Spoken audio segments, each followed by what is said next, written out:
You know in your core, there's more to reality than what you're told, more than what preachers say, more than history books reveal. What if I told you that the very institutions claiming to guide your spirit also possess secrets designed to control invisible forces? What if the greatest mystery of faith isn't in prayer books, but in a manual of power? A book that doesn't ask you to believe, but to command. This is not fiction. This is the story of the Liber Juratus, the Sworn Book, a manuscript allegedly born within the Vatican's own walls, a text so dangerous it was banned, burned, and buried. It teaches you to summon angels. It teaches you to summon demons. And it might just be the most chilling account of spiritual power ever recorded. Get ready, because once you see what lies within its pages, you may never look at faith or reality the same way again. The Vatican SIP's Secret Hand. Some books are not simply written, they are revealed. They emerge from the shadowy edges of understanding. The Liber Juratus Honorius, or the Sworn Book of Honorius, is one such enigma. Its story began in the 13th century. It points directly to the Catholic Church. This already twists your mind, doesn't it? A pope, Honorius III, a respected leader, linked to a manual for invoking spirits. This is where the comfortable narrative crumbles. This grimoire did not begin with back-alley sorcerers. It sprang from the very heart of the clergy. They sought what they called higher wisdom, but perhaps without God's permission. A dangerous contradiction. In those times, fear and faith ruled the world. The church controlled all access to the divine, but not all knowledge created within its walls was for public consumption. They say the Liber Juratus was a secret project. Monk scholars, initiates, desperate for shortcuts to spiritual power, a bypass to heaven's gate, and perhaps to hell's gates as well. The path was treacherous. Many were lost who dared to walk it. Even the book's name, Juratus, carries immense weight. It means he who has sworn an oath, not a simple promise, a pact bound to the unseen universe. When you encounter its pages, nothing is simple. It uses encrypted texts. Instructions feel like spiritual trials. The book does not want to be read easily. It demands to be earned. It remained hidden for centuries. Only a few secret circles accessed it. Handwritten copies, Latin translations, meant only for the truly worthy. Now, consider this deeply. If a pope or his inner circle truly created this manual, what does that say about the church's hidden motives? It changes everything. It suggests that while the Vatican publicly condemned magic, it may have privately sought to control it. It is as if the keys to both heaven and hell were forged within the sacred temple itself. This is not cheap conspiracy talk. We have historical accounts of rituals, invocations, even secret priestly groups. It is as if earthly power was no longer enough. They hungered for power over the unseen. Some scholars believe the Liber Juratus was more than a manual. It was a shield, a way to contain forces already unleashed. Perhaps the church had opened a door that spiraled out of control. This book then became damage control. This thought shifts the entire tone. This is not just about curiosity. It is about containing something that should never have been disturbed. Its origins sit with other grimoires. Think of the Clavicula Salomonis, the Key of Solomon, or the Ars Notoria. But the Liber Juratus held a clerical air. It merged Catholic mass structure with Hermetic codes. It fused Christian prayers with angelic commands. It became a focal point of both fascination and dread. Even today, many hesitate to study it closely. They fear stirring energies that could escape control. This fear, believe me, is not overblown. The few surviving copies were not found in esoteric markets. They surfaced in the Church's own archives, in the Vatican library itself, ancient German, English, French manuscripts, guarded like sacred relics. This makes you wonder, if this book were just a legend, why hide it so meticulously? Why protect it like a spiritual bomb, waiting to detonate in the wrong hands? And who are the right hands to hold such power? The architect of spiritual power. When someone opens the Liber Juratus, expecting a simple prayer book, they are quickly disabused. This is something far more complex, far more dangerous. The book does not just list names of angels and demons. It teaches you how to summon them, how to make contact, even how to command them. Yes, command celestial and infernal beings, as if you could seize the reins of invisible forces. But the price for such power is never light. The reader undergoes long fasts, painful purifications, cryptic codes. These serve as both barrier and a test of devotion. A sacred oath is required, a spiritual pact. This seals the bond between the summoner and the unseen world. The book seems to say, you can access anything, but only if you pay the right price. We are not talking about symbolic gestures. This demands intense preparation, mental, emotional, spiritual. One famous passage details how to construct a magic circle, specific symbols drawn in consecrated charcoal or even blood. The summoner steps inside, not for physical protection, but to shield their soul, a spiritual fence, guarding against what may emerge from the other side. But if focus breaks, if one word is forgotten, if doubt creeps in, the ritual can unravel. Ancient accounts confirm it did exactly that. The angels in this book bear strange, almost unpronounceable names: Barachiel, Uriel, Zadkiel.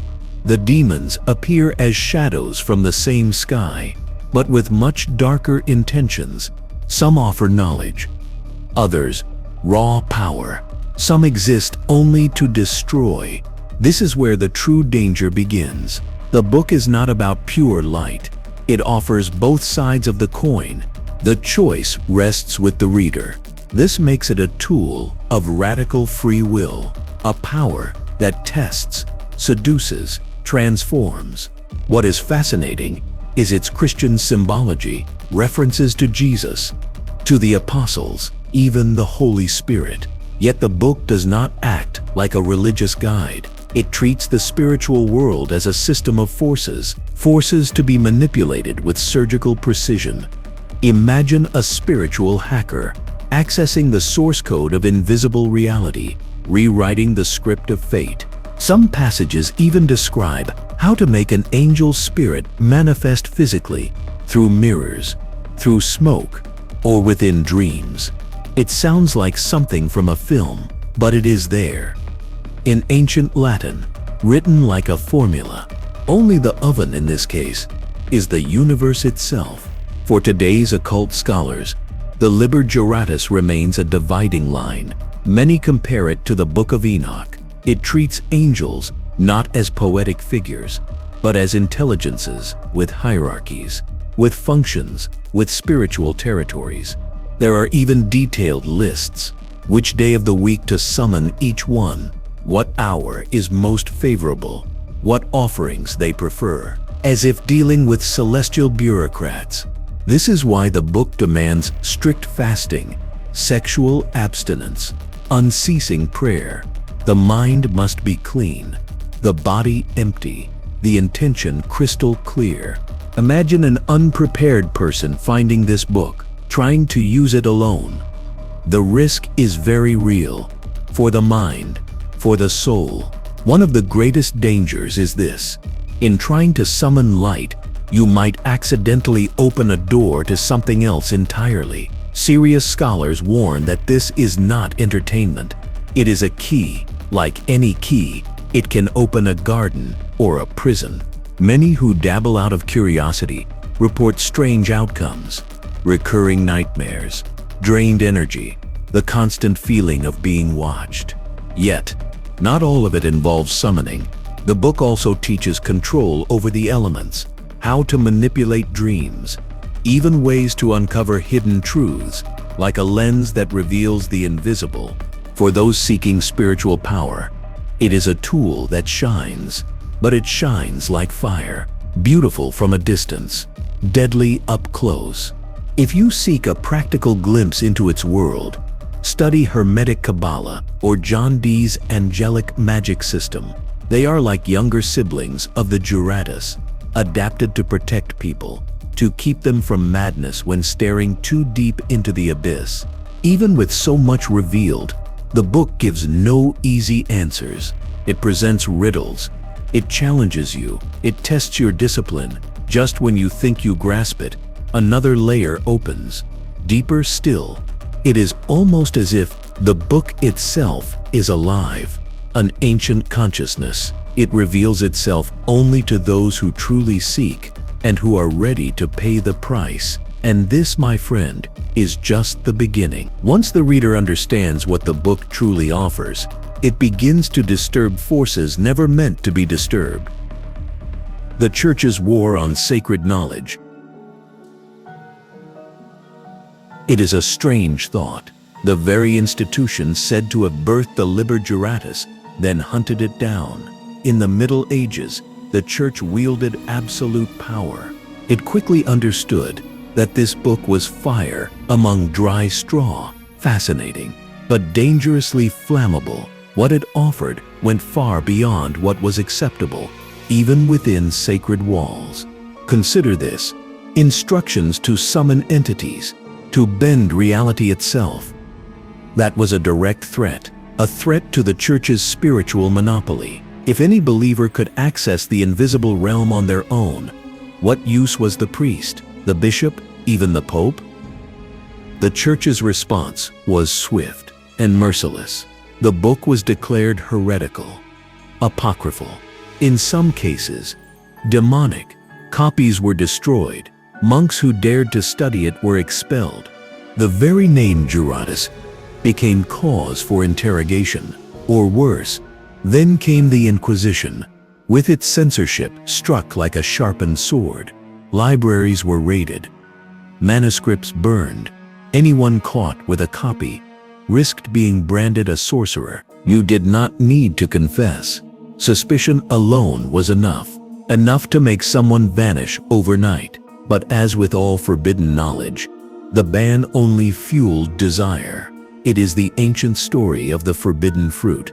The more they said do not touch, the more people yearned to. The Liber Juratus began to circulate in secret, hand-copied, disguised within psalms, hidden in missals, masquerading as harmless texts on astrology. Each new copy was slightly altered, names changed, symbols erased, titles disguised, every version added to its myth. The book became a quiet word, passed between monks, alchemists, initiates. The persecution was not just words. Historical records exist: torture, execution, public burnings, men and women condemned for owning books that spoke to heaven and to hell. Fear spread like wildfire, but so did a quiet resistance. Small groups began to form, not cults, but brotherhoods, guardians of forbidden wisdom. They believed the book was not evil, only misunderstood. Ancestral knowledge, powerful, too powerful to be left in the wrong hands, including the Church's. Here is the ultimate irony. The Church itself hid so many copies that it ended up preserving the book. To this day, versions of the Liber Juratus are catalogued in Vatican collections, in secret religious archives across Europe, guarded as carefully as any apocryphal gospel. Modern scholars who request access are denied. The official excuse: no theological value, but no one offers details. So we ask, if it holds no value, why keep it so hidden? The answer is not written, but it hangs in the air. Those who read between the lines understand. The fear surrounding this book has always had two layers. Publicly, it was condemned as demonic, but behind closed doors, some consulted it in secret. Historical accounts speak of bishops, abbots, keeping grimoires hidden, used for visions, for protection, sometimes for political manipulation. This is not wild speculation. It is documented by historians like Richard Kiefer and Owen Davies.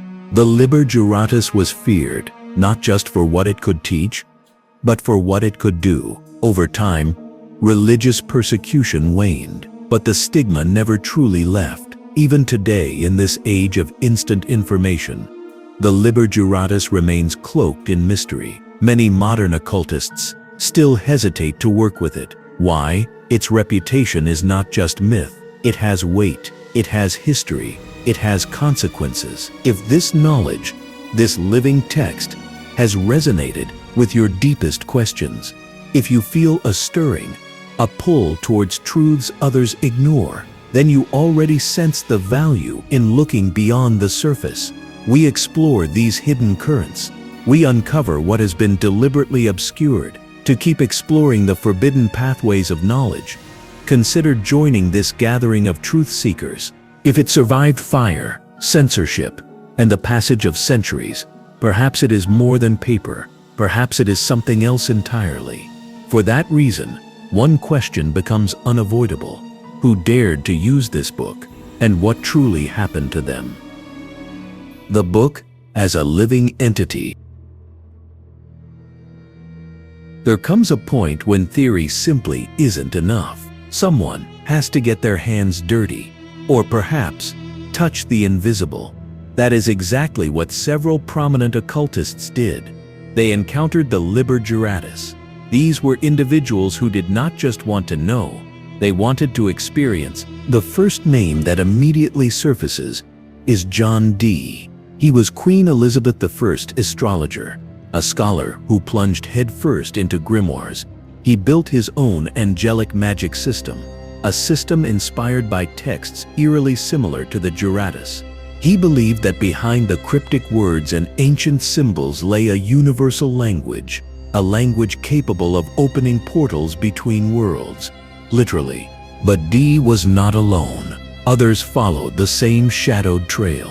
Rich Cornelius Agrippa described similar techniques found in his Occult Philosophy. Eliphas Levi, often called the father of modern occultism, though more philosophical, explored angelic invocations.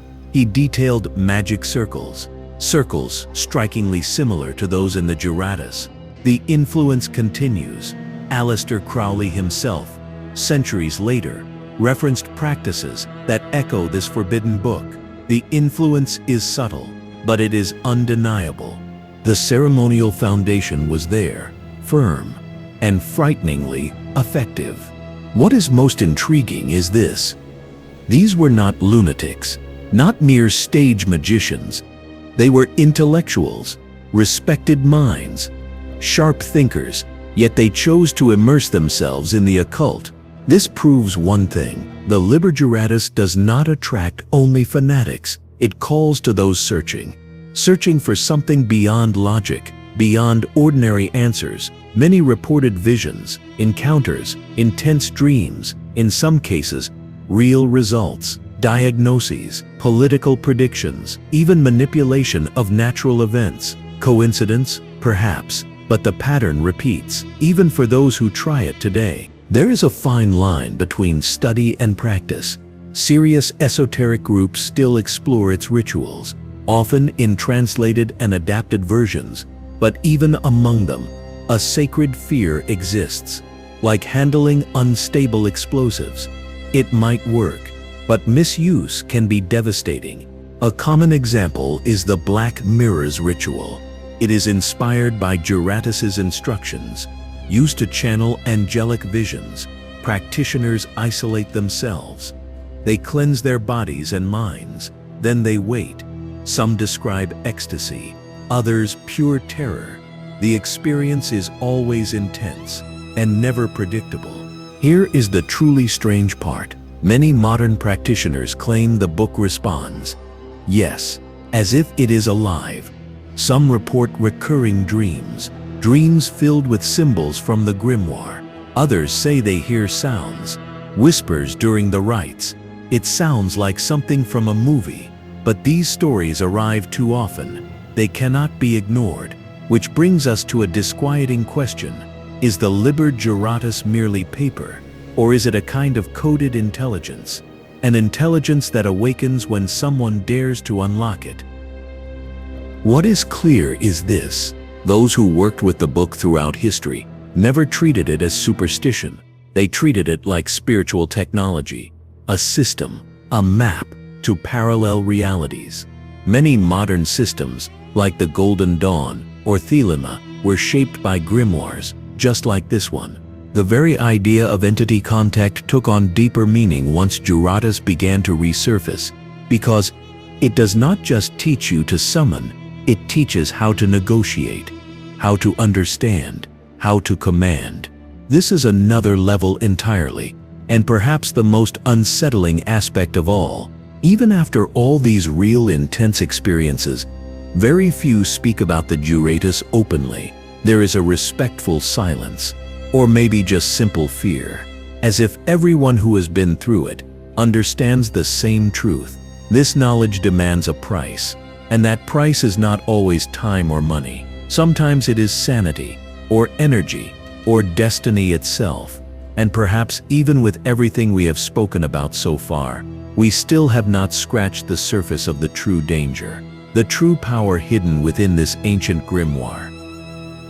The true shadow, internal confrontation. With all the information available today, with every ancient text available in digital form, why do some still hesitate to even look at the Liber Juratus? The answer is simple.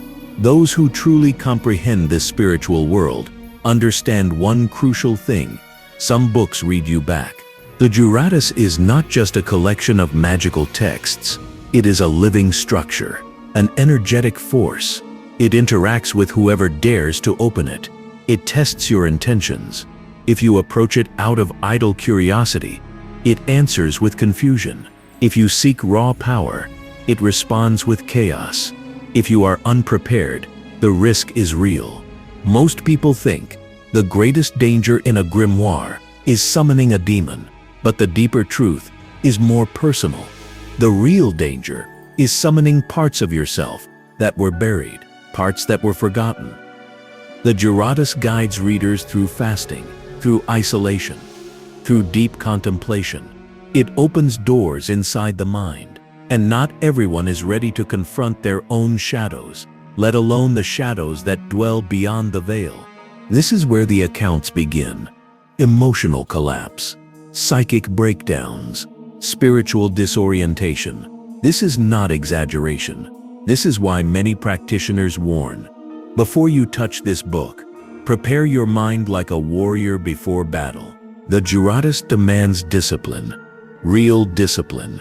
We are speaking of days of prayers in Latin, fasts that shake the very soul, constant control over your thoughts. You cannot live on autopilot.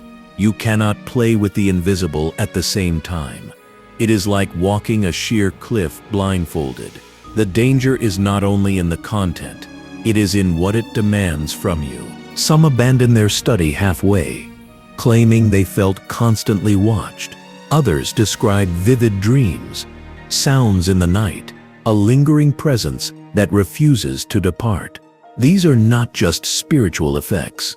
The Liber Juratus has a deep psychological impact. It breaks apart your paradigms. It forces you to confront questions most people avoid. What if the world truly is governed by invisible forces? What if I could access them? And what if I cannot control them afterward? These are not casual thoughts. They change you. They alter how you perceive religion, morality, good and evil. It is like lighting a candle in a room that has been dark for too long. The light arrives, but it reveals things you may not be ready to see. Here is the twist. Even with all the fear, the Liber Juratus is still sought after. Why? Because people are starving, not for dogma, but for answers. They yearn to see what truly lies beyond the veil. They want power, not to dominate others, but to break free from the slavery of ignorance. And the Juratus, with all its intricacy, offers exactly that, revelation. But a revelation that transforms your essence, one that breaks you before it rebuilds you. And that, my friend, is the real dilemma. The Liber Juratus is not avoided because it is weak. It is avoided because it works, because it demands, because it transforms. It is not just a book. It is an initiation, a solitary, unforgiving one. Those who enter its domain never emerge the same. Even the great occultists who studied it rarely put every part fully into practice, not out of fear alone, but out of wisdom, knowing when to advance and when to step back. That too is power. And this grimoire teaches that more directly than any other. It lives on, passed hand to hand in closed circles, slowly translated by modern linguists and mystics. It survives not as a pretty book on a shelf, but as a spiritual test, an occult trial that transcends all time. It resurfaces whenever someone dares to ask what lies beyond what I was taught. If these explorations into forbidden texts and hidden powers have stirred something within you, if you are drawn to understanding the unseen forces that shape our world, then there is a path for you. We gather these insights into specific collections for a deeper study into entities like those we have discussed, or other ancient esoteric truths. You will find a dedicated collection of videos, a playlist waiting for you. The link will be in the pinned comment below this video. Go there. Continue your search. And if you have made it this far, feeling that question burn inside you, maybe it is time to look deeper still. But be careful. Some doors, once opened, can never truly be closed again. Now that you understand the hidden power behind the Liber Juratus, let me ask you something personal. Are you truly going to keep ignoring that something much greater operates behind the scenes of your reality? Or are you ready to search for what they never taught you? Not in schools, not in churches, not in ordinary books. The truth is this: the spiritual world is not passive. It responds, but only to those who dare to ask the right questions. Do you possess the courage to confront the unknown, to move beyond the surface, to step where few ever dare? Because this kind of knowledge is not for those seeking mere distraction. It is for those craving transformation, for those weary of living on autopilot. Tell me honestly, do you still believe this is all just coincidence? Or is there a part of you that has always known there was something more? Share your thoughts below. Have you ever sensed the weight of a hidden truth? Would you dare to open a book like this, to invoke these forces? Let us share our experiences. Let us question. Maybe, just maybe, we can uncover this forgotten field of knowledge together.